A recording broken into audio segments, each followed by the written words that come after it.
صغیر کی ذات میں ایک خون ریز مارکا شروع ہو گیا۔ ایک طرف وہ صغیر تھا جس نے شراب، عورت اور دولت کی خاطر اپنے آپ کو اپنے ملک کے دشمن کا اعلی کار بنا دیا تھا۔ دوسری طرف وہ صغیر جو اس گناہ کا کفارہ ادا کرنے کا عزم کر چکا تھا۔ ایک وہ صغیر جو مقدس وطن کا دشمن بن گیا تھا، دوسرا وہ صغیر جو مقدس وطن کے دشمنوں کو پکڑوا کر پھانسی چڑھوانے جا رہا تھا۔ ایسی زبردست کشمکش سے محب وطن صغیر کے پاؤں اکھڑنے لگے۔ ایک بڑی حسین لڑکی اس صغیر کا ساتھ دے رہی تھی جو اپنے وطن کے دشمنوں کا دوست بن گیا تھا۔ یہ لڑکی اس صغیر کو بڑکا رہی تھی۔ محب وطن صغیر کی مدد کرنے والا صرف اللہ تھا۔ وہ بری طرح ہار رہا تھا۔ اس نے دلجیت کور کے دونوں ہاتھ اپنے ہاتھوں میں لے کر اسے اپنے اور قریب کر لیا، اتنا قریب کہ دونوں کے جسموں کی تپش ایک ہو گئی تھی۔ شکست کھانے والے صغیر نے آخری کوشش یہ کی کہ دل ہی دل میں اللہ کو پکارا اور اللہ کی مدد مانگی۔ غدار صغیر جیت رہا تھا اور ایماندار صغیر گھٹنے ٹیکنے پر آ گیا تھا۔ اس نے اپنے آپ کو دلجیت کور کے تقریباً حوالے کر ہی دیا تھا۔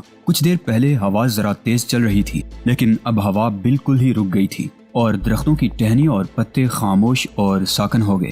فضا بالکل چپ ہو گئی۔ اچانک ہوا پھر تیز ہو گئی اور اس کے فوراً بعد ہوا اس قدر تیز و تند ہو گئی کہ درختوں میں گزرنے والے جکڑ چیخنے لگے۔ اس کے ساتھ ہی مینا برسنے لگا اور ہوا نے طوفانی صورت اختیار کر لی۔ تند و تیز طوفان باد باران شروع ہو چکا تھا اور تیز سے تیز تر ہوتا جا رہا تھا۔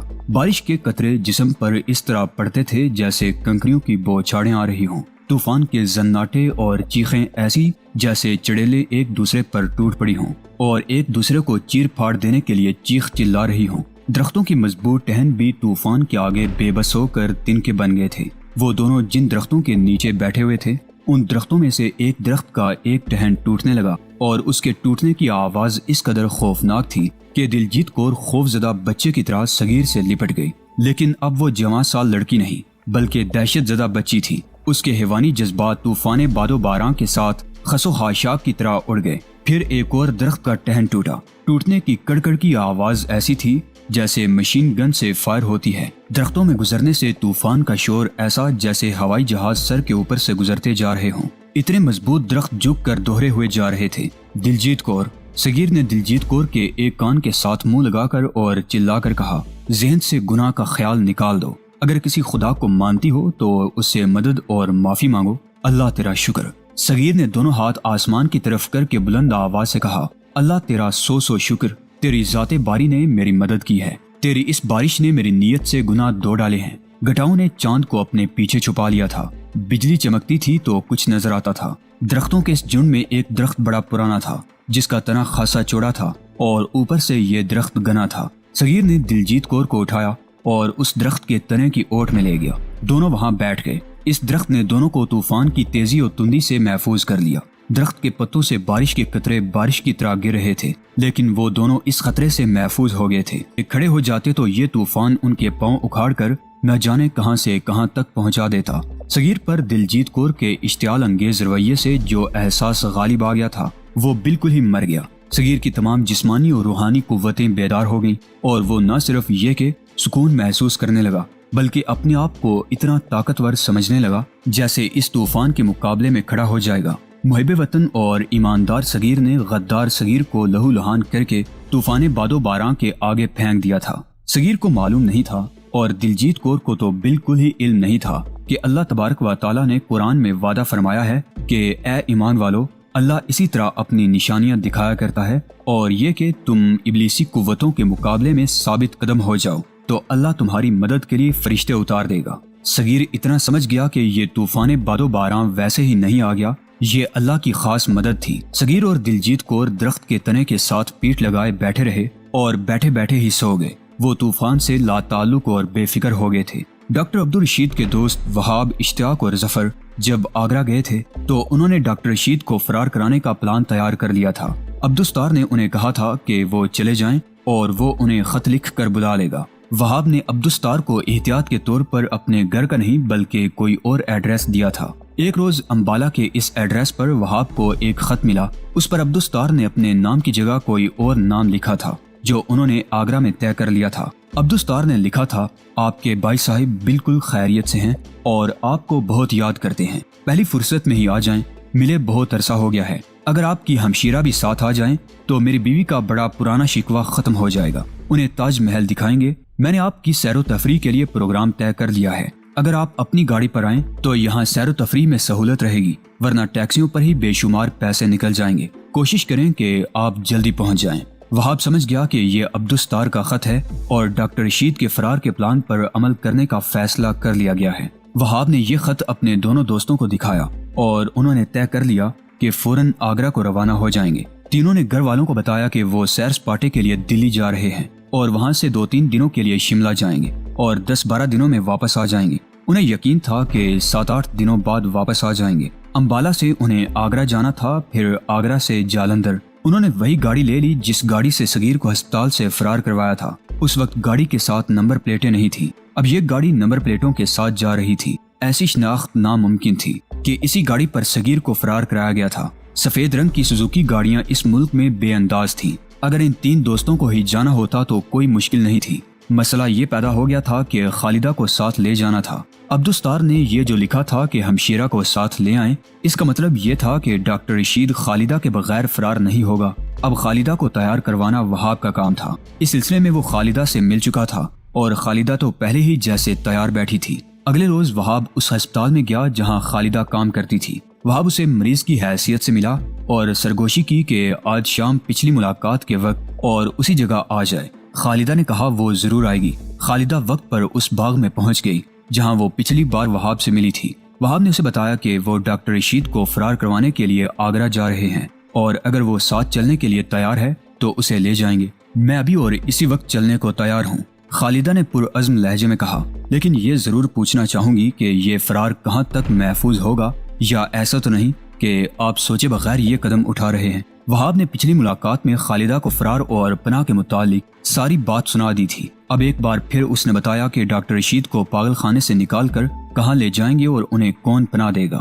میں اپنے فیصلے اور ارادے پر قائم ہوں، خالدہ نے کہا۔ رشید کے ساتھ میں بڑے سے بڑے خطرے میں کود جاؤں گی۔ یہ تو ہوئی بات جذبات کی۔ میں نے یہ بات جذباتی طور پر کہی ہے، لیکن سوچتی یہ ہوں کہ ہم پکڑے گئے تو رشید اور آپ مرد ہیں۔ آپ کو پولیس نے پریشان کیا اور ٹارچر کیا تو آپ برداشت کر لیں گے۔ میرے ساتھ پولیس کا اور ہر کسی کا رویہ اور برتاؤ کچھ اور ہی ہوگا۔ میری عمر دیکھیں اور میرا چہرہ مہرہ دیکھیں، آپ میری بات سمجھ گئے ہوں گے۔ دیکھو خالدہ، وہاب نے کہا، آپ صرف جذبات سے مغلوب ہو کر گھر سے بھاگ نہیں رہی۔ آپ کا کردار ایک مسلمان عورت والا کردار ہے۔ ڈاکٹر رشید رانجھے یا مجنوں والا ڈرامہ نہیں کھیل رہا۔ وہ تمہیں گھر سے بھگا لے جانے کے لیے آگرہ سے فرار نہیں ہو رہا۔ اس شخص کی عظمت دیکھو، وہ تو ہمارے دین کے دشمن کے خلاف جہاد کر رہا ہے۔ اس نے اپنا مستقبل تاریک کر دیا ہے اور اپنے ماں باپ اور بہن بھائیوں کو اسلام کے نام پر ایسی اذیت میں ڈال دیا ہے جو کبھی ختم نہیں ہوگی۔ یہ میرا عقیدہ اور ایمان ہے کہ اللہ ہماری اور رشیدہ کی مدد کرے گا۔ تمہیں جانا ہی ہے تو اللہ پر چھوڑ دو اور تیار ہو جاؤ۔ اس پر پہلے ہم بہت باتیں کر چکے ہیں، خالدہ نے کہا۔ میں اپنے والدین کو یہ صدمہ نہیں دینا چاہتی تھی، لیکن ان کا خیال کرتی ہوں تو اپنا مستقبل اتنا غلیظ نظر آتا ہے۔ میں اسلام سے دستبردار نہیں ہو سکتی اور کسی ہندو کی بیوی بننے کی بجائے خودکشی کو بہتر سمجھتی ہوں۔ وہاب نے خالدہ سے پوچھا کہ اگر وہ کل ہی روانہ ہونا چاہیں تو کیا وہ تیار ہو جائے گی؟ خالدہ میں خود اعتمادی بھی تھی اور اخلاقی جرأت بھی۔ ایسا نہ ہوتا تو وہ ہندو افسروں کے ہاتھوں میں کھیلنے میں خوشی محسوس کرتی۔ اس نے وہاب کو جواب دیا کہ کل وہ 2 بجے ڈیوٹی سے آف ہوگی۔ صبح ہسپتال جاتے ہوئے بیگ میں 2 جوڑے کپڑوں کے اور 1 جوڑا جوتیوں کا ڈال کر لے جائے گی اور 2 بجے وہاب اسے کوئی جگہ بتا دے وہ پہنچ جائے گی۔ وہاب نے اسے بتایا کہ کل 2 بجے ہسپتال سے چھٹی کر کے وہ سیدھی یہیں آ جائے۔ وہاب اپنے دوستوں کے ساتھ یہاں موجود ہوگا۔ یہ طے کر کے وہ اٹھے اور اپنے اپنے گھروں کو چلے گئے۔ رات خالدہ جب سونے کے لیے لیٹی تو اس کے گھر کے کسی فرد کے تصور میں بھی نہیں آ سکتا تھا کہ خالدہ کی یہ رات اس گھر میں آخری رات ہے۔ سارا گھر معمول کے مطابق لیٹ گیا تھا۔ ان میں سے کسی کو معلوم نہیں تھا کہ یہ رات اور ان کا یہ گھر خاموش تو ہو گیا ہے، لیکن خالدہ نے اپنے سینے میں ایک طوفان کو روک رکھا ہے اور یہ طوفان اس گھر کے امن و سکون کو اپنے ساتھ اڑا لے جائے گا اور پھر خالدہ انہیں کبھی نظر نہیں آئے گی۔ گھر والے حسب معمول سو گئے مگر خالدہ کو نیند نہیں آ رہی تھی۔ اس کا ذہن تو بیدار ہی ہوتا چلا جا رہا تھا۔ اس کے ذہن میں ڈاکٹر رشید گھوم پھر رہا تھا۔ رشید کو وہ صرف چاہنے والے ایک آدمی کی صورت میں نہیں دیکھ رہی تھی، بلکہ وہ رشید کو اس کردار اور ایمان کے رنگ میں دیکھ رہی تھی جس کا اس نے مظاہرہ کیا تھا۔ اسے رشید کی ایک ایک بات یاد آ رہی تھی۔ صغیر کو ہسپتال سے فرار کرانے سے پہلے خالدہ ڈاکٹر رشید کو اس لیے عظیم انسان سمجھتی تھی کہ اس نے خالدہ کی خاطر امیر کبیر گھروں کی لڑکیوں کے رشتے ٹھکرا دیے تھے اور یہ وعدہ کیا تھا کہ وہ خالدہ کو ہسپتال کی نوکری سے ہٹا دے گی اور اس کے گھر کی ضروریات اپنے ذمہ لے لے گی۔ لیکن خالدہ نے سوچا بھی نہ تھا کہ رشید اس سے بہت ہی بڑی قربانی دے سکتا ہے۔ اس کا ایمان کمزور ہوتا تو وہ صغیر کو فرار کرانے کا خطرہ مول ہی نہ لیتا۔ اگر جذبات میں آ کر ایسا کام کر بھی دیتا تو جو ہی پکڑا گیا تھا اپنے دوستوں کو گرفتار کروا کے خود محفوظ ہو جاتا۔ لیکن اس کی عظمت کی یہ انتہا تھی کہ اتنا ٹارچر برداشت کیا کہ اس کا دماغ ہی معاف ہو گیا اور اسے پاگل قرار دے کر آگرہ کے پاگل خانے میں پھینک دیا گیا۔ اب اس نے کہا کہ وہ خالدہ کے بغیر کہیں نہیں جائے گا، تو خالدہ نے عہد کر لیا تھا کہ اب اس کا جینا اور مرنا رشید کے ساتھ ہی ہوگا۔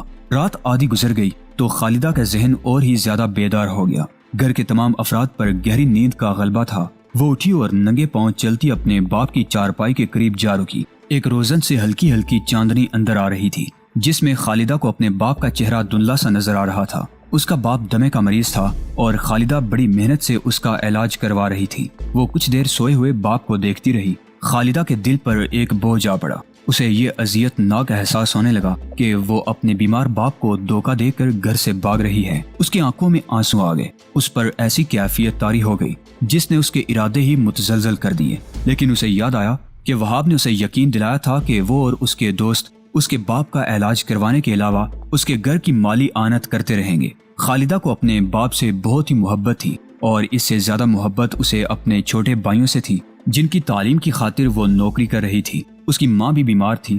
خالدہ نے اپنے آپ کو بڑی ہی مشکل سے اپنے باپ کی چارپائی سے ہٹایا، جیسے اپنے آپ کو دھکیل اور گھسیٹ کر وہاں سے ہٹایا ہو۔ اس کے بھائی برآمدے میں سوئے ہوئے تھے۔ دونوں کی چارپائیوں کے درمیان جا رکی۔ صحن میں چاندنی بکھری ہوئی تھی جس کی روشنی میں اسے دونوں بھائی اچھی طرح نظر آ رہے تھے۔ خالدہ بےتاب ہو گئی کہ دونوں چھوٹے بھائیوں کے منہ چوم لے، پھر کبھی ان سے ملاقات ہو یا نہ ہو، لیکن بھائی گھبرا کر جاگ اٹھتے اور پریشان ہو جاتے کہ ان کی باجی کو کیا ہو گیا ہے۔ خالدہ نے اپنے آپ کو وہاں سے بھی دھکیلا اور سوئی ہوئی ماں کو جا کر دیکھنے لگی۔ وہ دو حصوں میں کٹ گئی۔ اب تو اس پر ایسا احساس غالب آنے لگا کہ بیماریاں، دمے کے مریض باپ اور اپنے مستقبل کی خاطر اسکولوں میں پڑھتے دونوں بھائیوں کو چھوڑ کر خالدہ نہ جائے۔ وہ جوان تھی، خوبصورت بھی تھی، افسر اسے دوست بھی بنانا چاہتے تھے۔ اس طرح وہ دولت بٹور سکتی تھی۔ اپنے کردار میں صرف یہ تبدیلی پیدا کرنی تھی کہ عزت و غیرت کو الگ پھینک کر فریب کاری سے کام لینا تھا۔ خالدہ قدم گھسیٹتی ہوئی اپنے کمرے میں چلی گئی اور چارپائی پر گر پڑی۔ وہ آنسو تو بہا ہی رہی تھی مگر اب بے اختیار سسکیاں لینے لگی۔ اس نے تصور میں اپنے آپ کو ایک سوسائٹی گرل کے روپ میں دیکھا جسے عام فہم زبان میں فحاشہ عورت کہتے ہیں۔ اس تصور میں رشید آن کھڑا ہوا۔ خالدہ کچھ شرمندگی سی محسوس کرنے لگی اور اس نے یہ بھی محسوس کیا کہ اس کا جسم اینٹھن کی حد تک ٹینشن میں آ گیا ہے۔ اس اذیت ناک کیفیت میں اس کا دھیان اللہ کی طرف چلا گیا۔ وہ اس طرح چارپائی سے اچھل کر اٹھی جیسے چارپائی جل رہی ہو۔ غسل خانے میں جا کر وضو کیا اور کمرے میں آ کر مصلی بچھایا اور خشوع و خضوع کے ساتھ 2 رکعت نفل پڑھے۔ یہ نفل اس نے سسکیوں اور ہچکیوں کی زبان میں پڑھے تھے۔ اس نے دونوں ہاتھ پھیلا کر اللہ سے التجا کی کہ وہ اگر غلط راستے پر جا رہی ہے تو اللہ اسے روک لے۔ اس نے ذرا سی اونچی آواز میں کہا، یا اللہ میں کچھ نہیں سمجھتی، تیرا ہی آسرا ہے اور تیری ہی ذات باری سے فیصلہ مانگتی ہوں۔ میری نیت بدی کے راستے پر نہیں جا رہی۔ ایک طرف میرا یہ گھرانہ ہے جس کی کفیل صرف میں ہی ہوں اور دوسری طرف میرا کردار اور ایمان ہے۔ یہاں رکی رہتی ہوں تو یہ کفار مجھے تیرے عظیم دین سے محروم کر کے کفر میں لے جائیں گے، پھر میں تیرے دین کے دشمن پیدا کرتی رہوں گی۔ یا اللہ اپنے دین اور میرے ایمان کی لاج رکھ لے اور مجھے اپنی روشنی عطا فرما۔ خالدہ نے نمایاں طور پر سکون اور اطمینان محسوس کیا، جیسے اس کے وجود میں کوئی اور ہی طاقت پیدا ہو گئی ہو۔ اس کی روحانی قوتیں بیدار ہو گئی تھیں۔ اللہ نے اس کے آنسوؤں، سسکیوں اور ہچکیوں کی لاج رکھ لی تھی۔ وہ اٹھی، مصلی احتیاط سے طے کر کے رکھ دیا اور ایک بیگ نکالا، پھر اپنے 2 جوڑے کپڑے اور ایک سینڈل نکال کر بیگ میں رکھ لی۔ ایسے ہی 2-3 ضرورت کی چھوٹی چھوٹی اشیاء رکھ کر بیگ بند کیا اور الگ رکھ لیا۔ اب وہ لیٹی تو اسے نیند آ گئی۔ صبح اٹھی اور حسب معمول ناشتے وغیرہ سے فارغ ہو کر ڈیوٹی پر جانے کے لیے تیار ہوئی اور گھر والوں کو خدا حافظ کہہ کر باہر نکل گئی۔ گلی کے موڑ پر رکی، پیچھے دیکھا اور ایک بار پھر اس کے دل پر ایک بوجھ آن پڑا، لیکن وہ فوراً چل پڑی اور گلی کا موڑ مڑ گئی۔ وہاب، اشتیاق اور ظفر پورے 2 بجے گاڑی میں اس جگہ جا رکے جہاں خالدہ کو آنا تھا۔ وہ اپنا ضروری سامان ساتھ لے آئے تھے۔ خالدہ کو ساتھ لے کر انہیں وہیں سے آگرہ روانہ ہو جانا تھا۔ خالدہ کو وہ امبالہ میں کہیں چھپا کر نہیں رکھنا چاہتے تھے۔ 20-25 منٹ بعد خالدہ بھی آ گئی۔ اسے پچھلی سیٹ پر بٹھا لیا گیا اور وہاب نے گاڑی چلا دی۔ وہاب نے خالدہ سے کہا کہ وہ اپنا سر نیچے رکھے تاکہ شہر میں کوئی اسے پہچان نہ لے۔ گاڑی شہر سے نکل گئی۔ ان کے سامنے 400 کلومیٹر سے کچھ زیادہ مسافت تھی۔ گاڑی بہت اچھی حالت میں تھی۔ وہاب نے اس کی رفتار 100 کلومیٹر سے زیادہ نہ رکھی تاکہ انجن زیادہ گرم نہ ہو جائے۔ راستے میں ایسا کوئی خطرہ نہیں تھا کہ کہیں چیکنگ ہوگی اور خالدہ کے متعلق کوئی پوچھے گا کہ یہ لڑکی کون ہے اور اسے کہاں لے جایا جا رہا ہے۔ 4 بجے سے چند منٹ بعد گاڑی ایک بڑے قصبے سے گزر رہی تھی تو ایک دوست نے کہا کہ چائے کے لیے رک جاتے ہیں۔ تب خالدہ نے کہا کہ اس نے دوپہر کا کھانا ہی نہیں کھایا۔ وہاب نے درمیانے سے ایک ہوٹل کے سامنے جا گاڑی روکی۔ خالدہ کو کھانا کھلایا گیا اور پھر سب نے چائے پی اور پھر سب منزل کی طرف چل پڑے۔ شام 6:30 سے ذرا بعد گاڑی آگرہ میں داخل ہوئی اور کچھ دیر بعد وہ آگرہ کے پاگل خانے کے قریب عبدالستار کے سرکاری ہیڈ کوارٹر کے سامنے جا رکے۔ یہ ہیڈ کوارٹر بڑا اچھا اور کشادہ مکان تھا جس میں گاڑی کے لیے گیراج بھی تھا۔ اس طرح گاڑی مکان میں چھپ گئی۔ ڈاکٹر رشید کے ان دوستوں نے عبدالستار کو اپنے آنے کی اطلاع دی ہی نہیں تھی۔ یہ اس لیے کہ وہ زیادہ خط و کتابت کو ٹھیک نہیں سمجھتے تھے اور دوسرے اس لیے کہ انہوں نے فیصلہ کیا تھا کہ ایک آدھ دن ہی تیاری میں صرف کریں گے اور اگلے روز چل پڑیں گے۔ ضروری نہیں تھا کہ خط اتنی جلدی پہنچ جاتا۔ پاکستان کی طرح انڈیا کا ڈاک کا نظام بھی کچھ ایسا ویسا ہی تھا۔ بہرحال یہ ان کی خوش قسمتی تھی کہ عبدالستار گھر ہی تھا اور ان لوگوں کو کوئی پریشانی نہ ہوئی۔ عبدالستار نے انہیں بتایا کہ جالندھر والا چودھری معراج الدین آیا تھا اور اس کے ساتھ آخری بات طے کر لی گئی ہے۔ عبدالستار نے انہیں سارا پلان سنایا جو چودھری معراج کے ساتھ بنایا تھا۔ پھر عبدالستار نے انہیں وہ کاغذ دکھایا جس پر چودھری معراج نے جالندھر سے اپنے گاؤں تک کا نقشہ بنا کر دیا تھا۔ چودھری نے کہا تھا کہ اس کے گھر پہنچنے کے لیے کوئی پیچیدگی نہیں ہوگی اور اگر وہ گھر نہ ہوا تو بھی فرق نہیں پڑے گا اور ایسا انتظام کر دے گا کہ ڈاکٹر رشید اور اس کے دوست وہاں پہنچیں گے تو گھر والے سمجھ جائیں گے کہ یہ کون لوگ ہیں۔ مطلب یہ کہ چودھری کے گھر والے ان لوگوں کو خاص مہمان سمجھیں گے۔ خالدہ ان سب کے ساتھ بیٹھی یہ باتیں سن رہی تھی۔ اسے امبالہ میں ہی وہاب کی باتوں سے یقین آ گیا تھا کہ اس کے ساتھ کوئی دھوکہ اور فریب نہیں ہو رہا، لیکن آگرہ پہنچتے تک اسے کئی بار یہ خیال آیا تھا کہ ڈاکٹر رشید کے ان تینوں دوستوں کو بالکل ہی نہیں جانتی اور اس کے سامنے کوئی ایسا ثبوت بھی نہیں کہ یہ واقعی ڈاکٹر رشید کے دوست ہیں۔ ان کی صرف باتیں تھیں جن پر وہ اللہ کے بھروسے اعتماد کیے ہوئے تھی۔ اب وہ عبدالستار کے گھر آگرہ پہنچی۔ ان کی باتیں سنی تو اس کی یہ خلش بھی رفع ہو گئی۔ اسے پوری طرح یقین ہو گیا کہ یہ کوئی دھوکہ نہیں۔ خالدہ نے ڈاکٹر رشید کی خاطر اور اپنی عزت و آبرو بچانے کے لیے یہ خطرہ مول لیا اور ان 3 اجنبی آدمیوں کے ساتھ آ گئی۔ عبدالستار نے خالدہ کو خراج تحسین پیش کیا کہ وہ بہت بڑی قربانی دے رہی ہے اور پھر اس کی حوصلہ افزائی کی۔ اس کا اثر خالدہ پر یہ ہوا کہ اس پر جذباتیت طاری ہو گئی اور اس کے آنسو نکل آئے۔